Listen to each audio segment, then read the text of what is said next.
আমি চাঁদকে বলি তুমি সুন্দর নও আমার মায়ের মতো। আসসালামু আলাইকুম। আজকে আমরা মহিলারা কিভাবে কি কাজ করলে সহজে বেহেশতে যেতে পারবে সে বিষয়ে জানব। মহিলাদের জান্নাতে যাওয়া খুবই সহজ, এজন্য দরকার কিছু নির্দিষ্ট আমল করা বা কিছু গুণ অর্জন করা। আজ আমরা সে আমল বা গুণগুলো এক এক করে জানব ইনশাআল্লাহ। আমরা জানি যে জান্নাত মুমিনের আবাসস্থল। মুমিনরা জান্নাতে থাকবে, এটাই আল্লাহ নির্ধারণ করেছেন।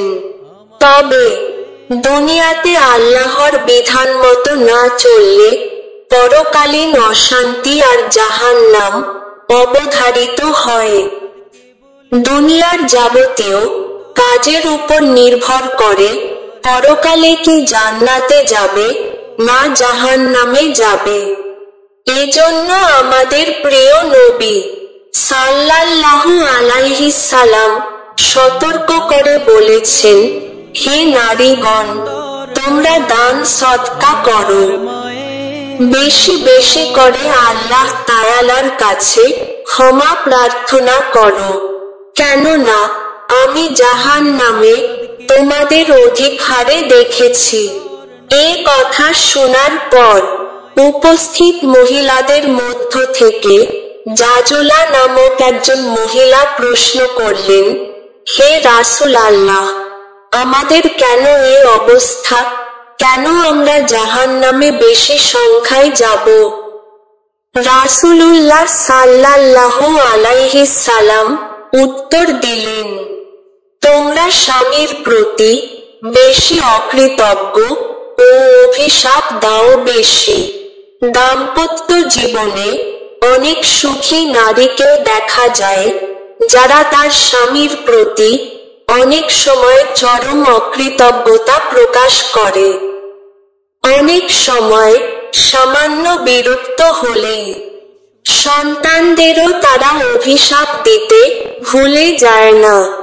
নারীদের জাহান্নাম থেকে বাঁচার জন্য এই দুটি অভ্যাস অবশ্যই ত্যাগ করতে হবে। এই হাদিসটি মুসলিম শরীফের ৭৯ নং হাদিসে এসেছে। এই হাদিসটি বলার উদ্দেশ্য ছিল নারীদের ছোট করার জন্য নয়, বরং নারীদের সংশোধিত করা, যাতে নারীরা তাদের স্বভাব সংশোধিত করে সহজে জান্নাতে যেতে পারে। নারীদের অবমূল্যায়ন বা খাটো করা কোনোভাবেই হাদিসটির লক্ষ্য ছিল না। রাসূল সাল্লাল্লাহু আলাইহি সাল্লামের বিভিন্ন হাদিস নিয়ে গবেষণা করলে নারীদের এমন কিছু গুণ খুঁজে পাওয়া যায় যে গুণগুলো কোন নারীর মধ্যে থাকলে সেই নারী সহজেই জান্নাতে যেতে পারবে, তার জন্য জান্নাতে যাওয়া সহজ হবে। এমন 7টি সহজ গুণ নিয়ে আজ আলোচনা করব। প্রথম গুণ হলো যে নারীরা নামাজ, রোজা, জিকির, তাসবিহ, তেলাওয়াতে কোরআনে নিজেদের সময় অতিবাহিত করে, যথা সময়ে নামাজ আদায় করে, পর পুরুষের সঙ্গে মেলামেশা থেকে বিরত থাকে। তিরমিজি শরীফের একটি হাদিসে রাসূলুল্লাহ সাল্লাল্লাহু আলাইহি সাল্লাম বলেন যে নারী 5 ওয়াক্ত নামাজ পড়বে, রমজানের রোজা রাখবে, নিজের গুপ্ত স্থানকে হেফাজত করবে আর স্বামীর আনুগত্য করবে, এমন নারীর জন্য জান্নাতের 8টি দরজা খুলে দেয়া হবে। যে দরজা দিয়ে ইচ্ছা সে সেই দরজা দিয়ে জান্নাতে প্রবেশ করতে পারবে।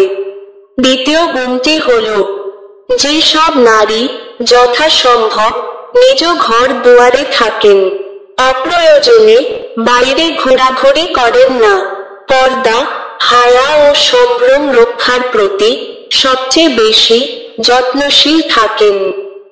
তৃতীয় গুণটি হল যে নারী নিজ পারিবারিক অভিভাবক তথা স্বামী, বাবা, ভাই বা পুত্রের সঙ্গে হৃদ্যতা ও মান্যতার সম্পর্ক রেখে চলে।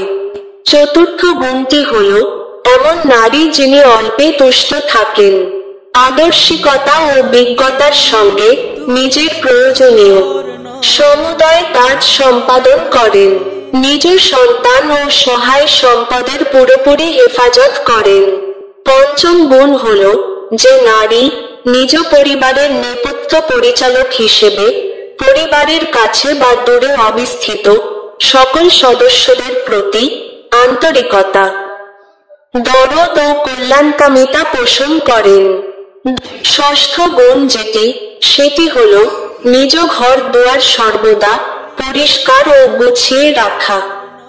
ঘরে গান বাজনা বা বাজে ছবি মানে দৃষ্টিকটু ছবি না রাখা নারী।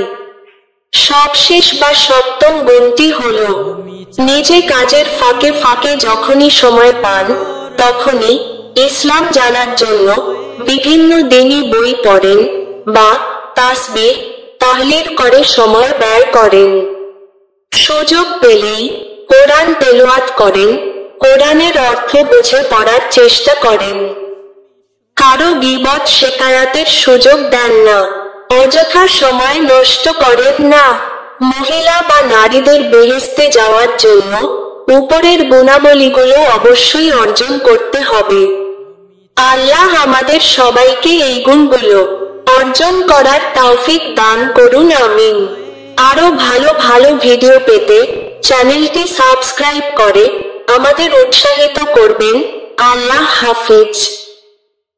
আমি চাঁদকে বলি তুমি সুন্দর নও আমার মায়ের মতো।